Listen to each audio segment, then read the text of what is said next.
Bismillahirrahmanirrahim. Iyyaka na'budu wa iyyaka nasta'in. Secretary General OIC Hussain Brahim Taha, Foreign Minister, Kingdom of Saudi Arabia, Prince Faisal bin Farhan Al Saud, Honorable Foreign Minister of China, Wang Yi, Royal Highnesses, Honorable Foreign Ministers, Excellencies, ladies and gentlemen. First of all, let me welcome you with great joy and happiness on this 48th Foreign Ministers OIC meeting. And it's being held in Islamabad at a time when we are celebrating our 75th anniversary of our independence. So I want to warmly welcome you. I hope you have a great stay here. And from the people of Pakistan, they are overjoyed that all of you are here and on this special occasion. Today I want to especially congratulate our OIC members because of a landmark resolution passed in the United Nations declaring 15th March as a day to combat Islamophobia.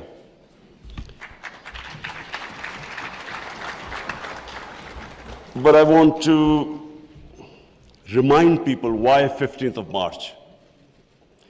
15th of March was a day when a gunman walked into a mosque in New Zealand and shot dead 50 people. Why did he shoot them? Because he felt that all Muslims were terrorists. Where did this Islamophobia grow and was allowed to keep growing? After 9/11. What happened after 9/11? Unfortunately, this narrative of Islamic terrorism, Islamic radicalism, this narrative went on unchecked. Respected foreign ministers, I have spent a lot of my life in England, touring all over the world as an international sportsman. And I understand the Western civilization probably much better than most people. I went to university there and then used to spend half my year playing sports in the summer in England. Now I saw this growing. After 9/11, this Islamophobia kept growing. And the reason was, I'm sorry to say, that we, the Muslim countries, did not do anything to check this wrong narrative. How can any religion have anything to do with terrorism? How was Islam equated with terrorism? And once that happens, how is the man in the street in Western countries, how is he supposed to differentiate between a moderate Muslim and a radical Muslim? How can he differentiate? Hence, this man walks into a mosque and shoots everyone he could. Unfortunately, what should have been done and wasn't, the heads of Muslim countries should have taken a stand on this. But instead, a lot of our heads of state kept saying things like, well, we are moderate. The moment you say you're a moderate Muslim, you automatically say that there is some extreme form of Islam. Our head of state at the time, after 9/11, he coined a phrase called enlightened moderation. I understand English better than most. I still don't know what it means. enlightened moderation was a term to appease those who were relating terrorism to Islam. And unfortunately, as a result, there was this perception that there are different types of Islam. There's some radical Islam, there's some moderate, there's some liberal Islam. There is only one Islam, Islam of our Prophet Muhammad sallallahu alaihi wasallam. There is no other Islam. In human communities, in every human community, you have your moderates, you have your liberals, you have your conservatives, you have your fanatics. Every human community has that. The man who walked into the mosque in New Zealand clearly was not a normal person. So, but why no other human community was branded with their religion? 1.5 billion people branded by these terms. And there always should be self-criticism, because that's how you improve. Unless you analyze your mistakes, you can't improve yourself. So that was the biggest mistake we made. We did not challenge this narrative. And guess who suffered? Muslims living in Western countries. They kept suffering, because any incident would happen, any terrorist incident by a Muslim immediately meant that every Muslim became branded.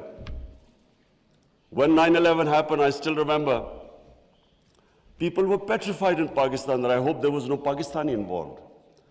How could we how could whole community be responsible for some fanatical deed by some extremists?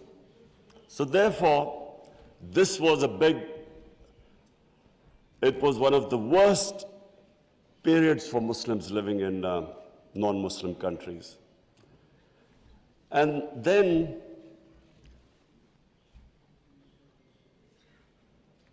in 1989, there was a book called Satanic Verses, written by a Muslim who knew, because he came from a Muslim family, he knew the reaction in the Muslim world, amongst the Muslims, if he insulted or mocked or ridiculed our Holy Prophet, peace be upon him. But what happened after 1989 was, rather than again the Muslim world coming up with an intellectual narrative, trying to explain to them that why do we feel, why are we so hurt when our Holy Prophet is ridiculed? Why does it hurt us so much? Living in and knowing the Western societies, I knew why they couldn't understand, because they do not treat religion like we do. Jesus Christ is not treated the way we in the West, the way we treat our Holy Prophet here. So they couldn't understand what was going on. Why were there demonstrations? Why were there death threats to Salman Rushdie? So they kept thinking that the Muslims do not allow freedom of expression. So Muslim world is intolerant. It doesn't allow freedom of expression. They were able to vilify our religion. And yet there was no coherent response from the Muslim world. And therefore, we kept into the cycle. Every few years, there would be some cartoons, insulting cartoons against our Prophet. Every few years, there would be something insulting him. We would respond. There would be some act of extremists. They would not respond. So this Islamophobia, this cycle, kept getting worse. And poor Muslims living in Western societies kept suffering. So that's why I'm really pleased that for the first time it has been acknowledged that Islamophobia is a reality and something needs to be done about it. And from now onwards, we hope that we will be able to put forward a narrative that why it hurts us so much. And honorable foreign ministers, let me just say that I only came into politics 25 years ago. I was watching this Islamophobia building up in Western societies. But two, I wanted my country. We were the only country which became independent in the name of Islam. And so, the objective resolution of our founding fathers was to make an Islamic welfare state based on the state of Medina. So I came into politics 25 years ago because that was my goal. And just in this August gathering, let me just say, in the history of mankind, there was never a more just and humane state. Unfortunately, our children don't know about it. Even we in Muslim countries don't know that the modern state our Prophet created. Forget about Western countries or non-Muslims.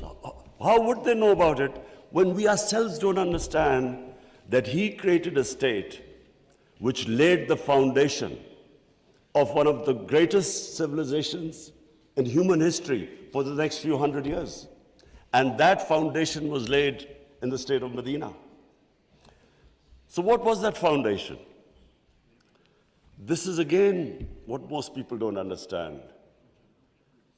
And I'm glad that Foreign Minister Wang Yi is here, because I want people to understand what was it that caused this great revolution, one of the greatest revolutions of all times. The state of Medina was one of the greatest revolutions. What was it? Number one, our Prophet was given the title in our holy book, the Quran, as Rahmatul lil Alameen, mercy for mankind, not mercy for Muslims. He came as a mercy for mankind. He came to unite mankind, not divide mankind.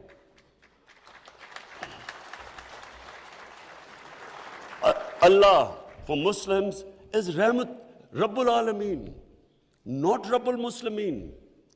We do not understand, we Muslims don't understand the great mission our Prophet came in this world for, to unite humanity. The Charter of Medina was signed with Jews, with Christians, with Sabians, and with pagans. All became part of a human community. We don't even realize that in 10 years which the Prophet came to Medina and then he left this world, people think that it was, through conquests and through the sword. Hardly anyone knows that in these 10 years, there were only about 1,200 people who were killed in battles. In these 10 years, 1,200 people died and Islam spread all over Arabia. So it was a revolution of ideas. He created a new system. So the state of Medina, he created the best rule of law. The basis of a civilized society is rule of law. His saying that even if my daughter commits a crime, she will be punished. No one is above law. His saying that many nations before you have been destroyed, where the powerful crooks were exempted, were given immunity, and poor crooks were put into jail. If you look at the world right now, Excellencies, I can tell you, just look at all the poor countries. Look at the countries which have poverty. There will be one thing in common. They cannot catch the white-collar criminals. They only end up putting petty criminals in jail. This is the biggest problem which our Prophet, peace be upon him, predicted almost 1,500 years ago. The developing world is poor, not because they lack resources, because they cannot put the powerful criminals in jail. There's a fact-eye panel report by Secretary General of the United Nations. According to this report, and this will shock all of you, that every year, $1.6 trillion leave the poor countries and end up in tax havens and in the developed world. $1.6 trillion according to the Fact-Eye Panel report of the UN Secretary General. Just imagine what is going on. Poor countries are being robbed simply because we cannot put the powerful criminals in jail. We cannot bring them under the rule of law. This is what our Prophet predicted.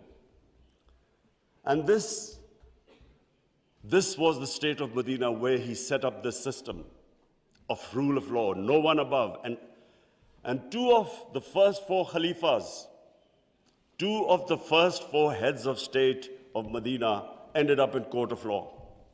And one of the most revered and respected figures of Islam, who was the fourth Khalifa, he loses a case against a Jewish citizen because the judge refused to accept the testimony of his son. This was the justice system there, which laid the foundation of this great civilization. So what does it show? Number one,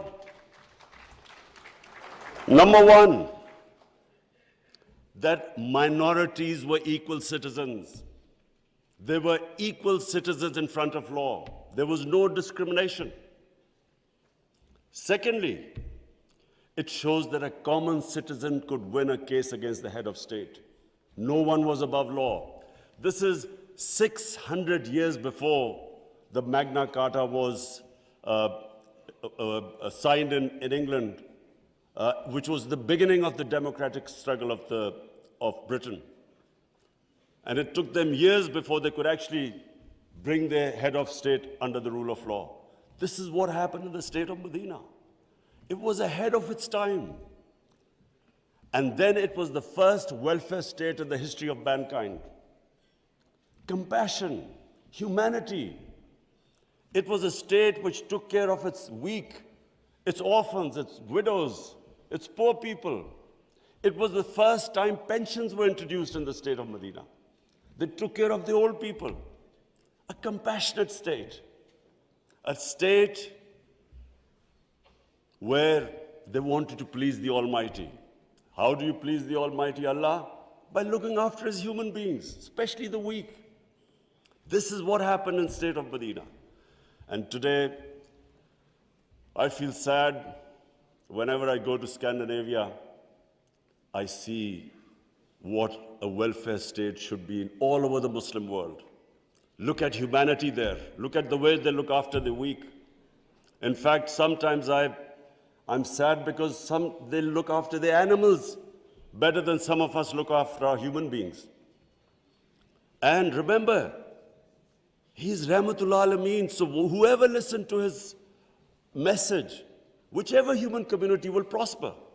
It doesn't matter because for all humanity, He brought the message of mercy.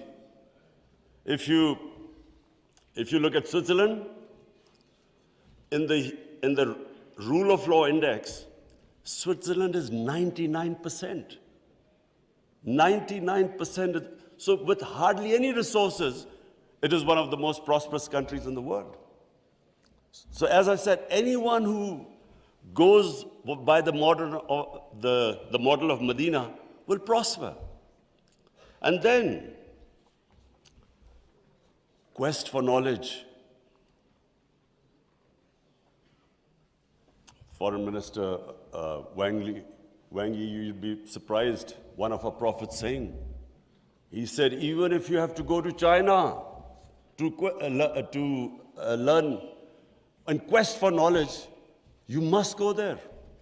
Now, first, China at that time was center of knowledge, but it meant even risking your life. Going from, at that time, Arabia to China meant you might not come back.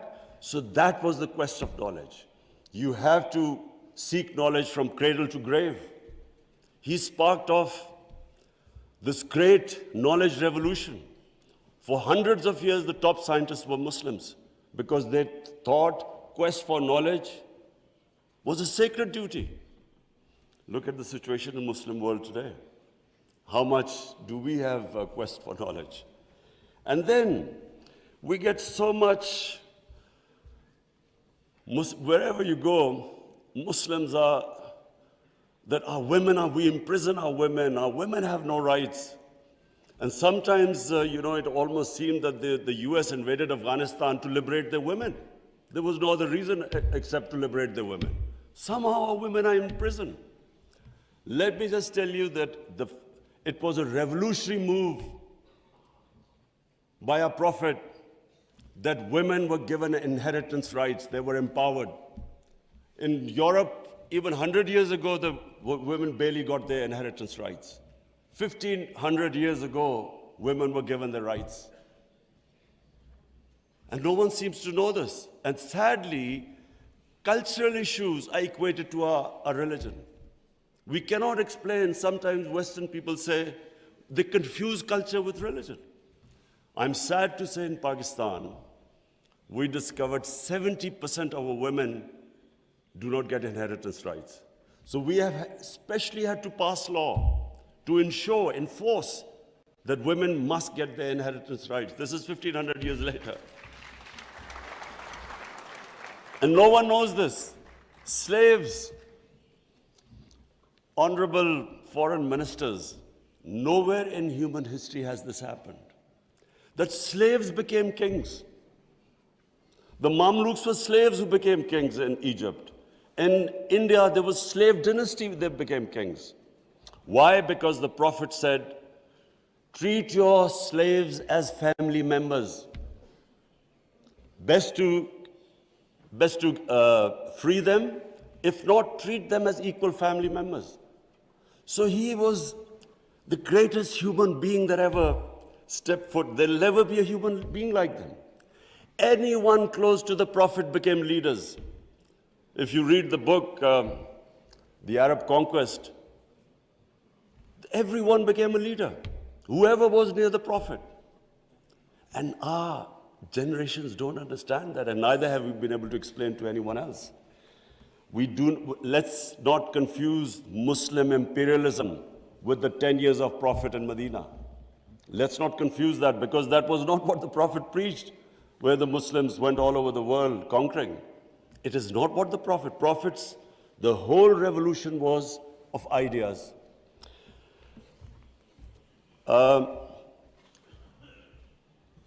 Honorable foreign ministers, one of the ideas of OIC is to protect Islamic values.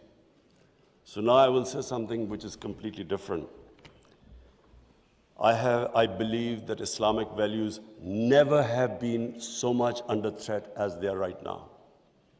And I bring this to this August assembly because when I became the Prime Minister, I asked the police chief, asked him what the crime chart.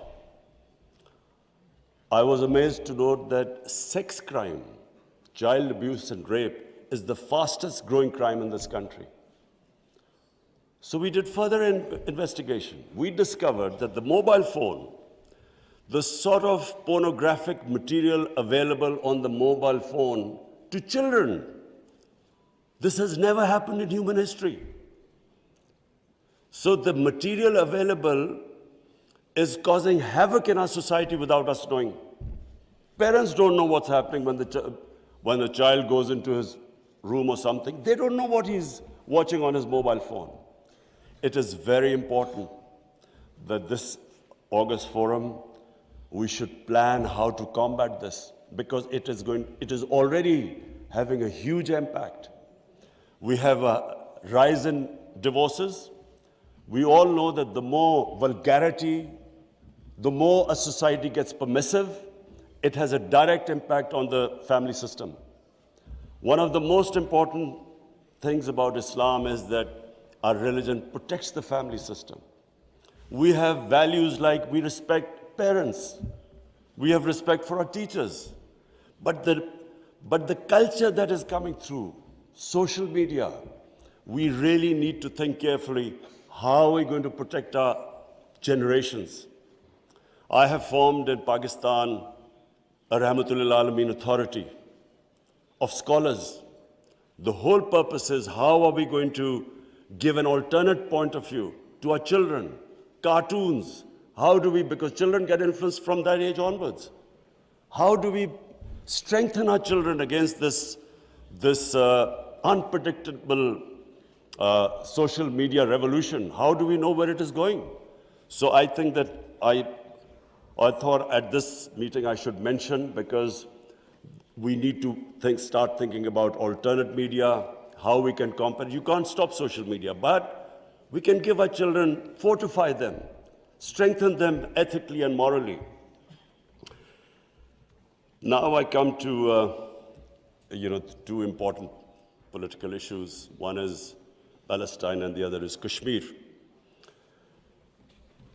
Honorable foreign ministers, we have failed both the Palestinians and the people of Kashmir.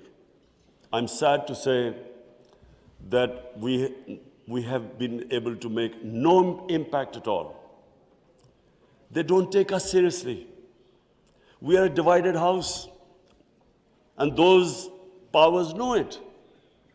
We are 1.5 billion people, and yet our voice to stop this blatant injustice is insignificant.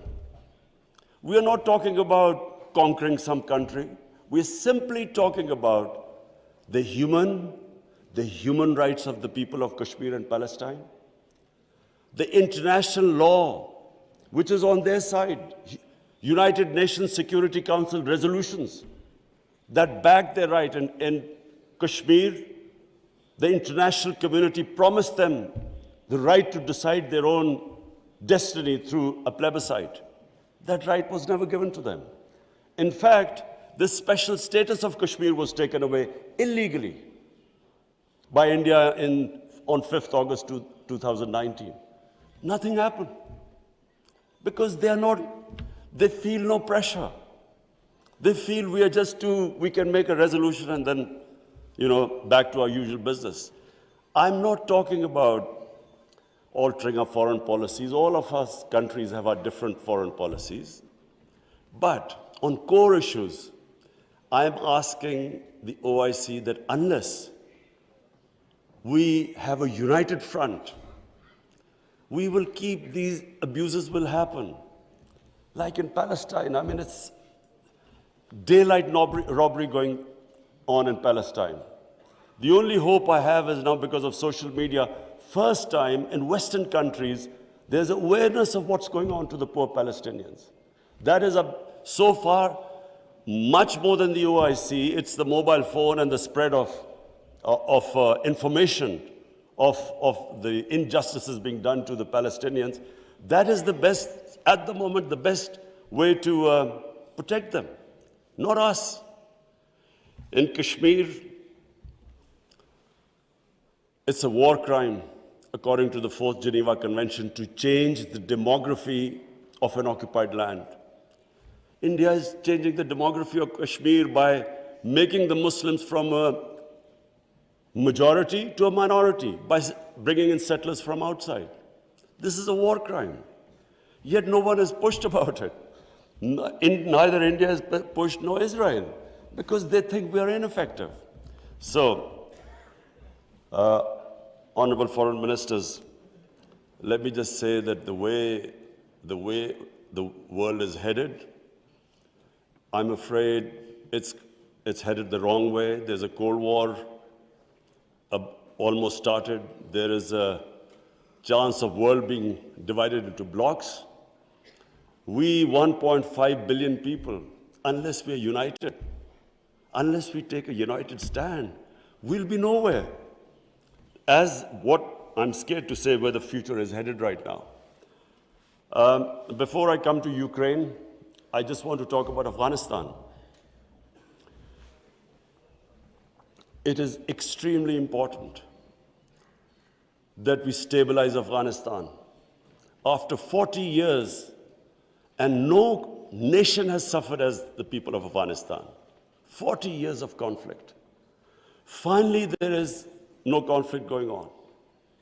The only danger now to Afghanistan is that through the sanctions and non-recognition, they might end up having a humanitarian crisis. Already the people are falling below the poverty line. Already there's a brain drain going on. So it's extremely important that we help the people of Afghanistan. And I say this because a stable Afghanistan is the only way, I repeat, it's the only way we are going to be able to stop international terrorism from Afghan soil. No other country is going to be able to do it. Let's not be delusional that some other country will come in and sort of through drones or something fight terrorism. It's not going to happen. The only hope is a stable Afghanistan government that can take care of international terrorism. I want to add a word of caution. Anyone who knows the Afghan character should be cautioned that please do not push the people of Afghanistan to do things where they feel that their sovereignty is being threatened. They are very proud, independent-minded people. They have always fought for their sovereignty for hundreds of years.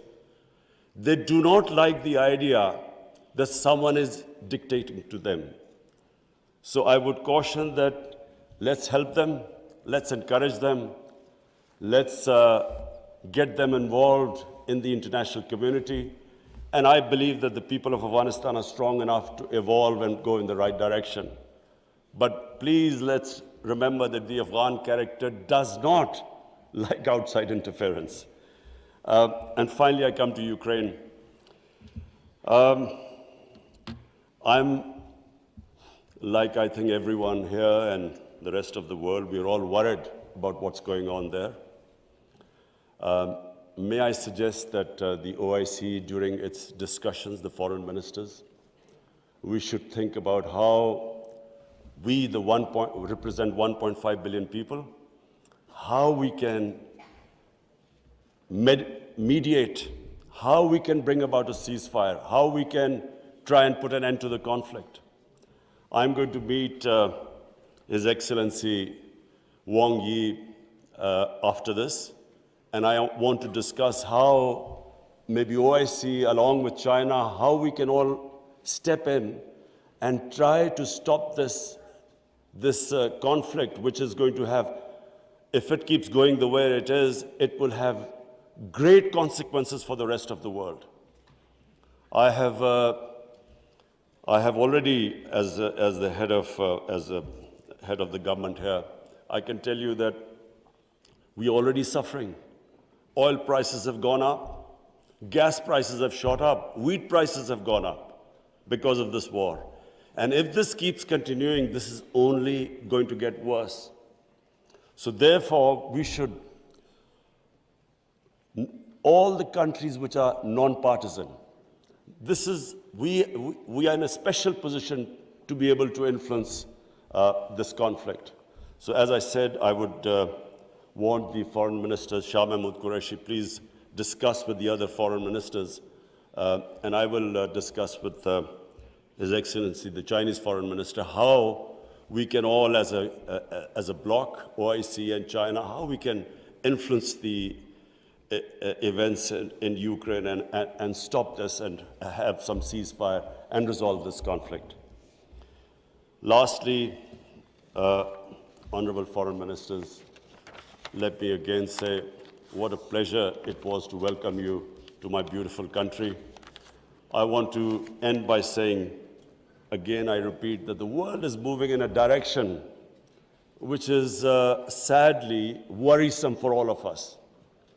In bloc politics, in Cold War, and let's just 1.5 billion people we keep underestimating the strength we have. Somehow we lack self-belief. As a sportsman, I can tell you that a team that has self-belief will defeat a team that is far more talented but doesn't have self-belief. We don't have self-belief. We somehow look to others to help us and get justice. But as where the world is headed, it is extremely important that we get united and on certain core issues take a stand. And let's not be dragged into this, into blocks, into the conflicts. We should stay as a bloc and show our power in bringing about peace rather than becoming part of some conflict. Thank you very much.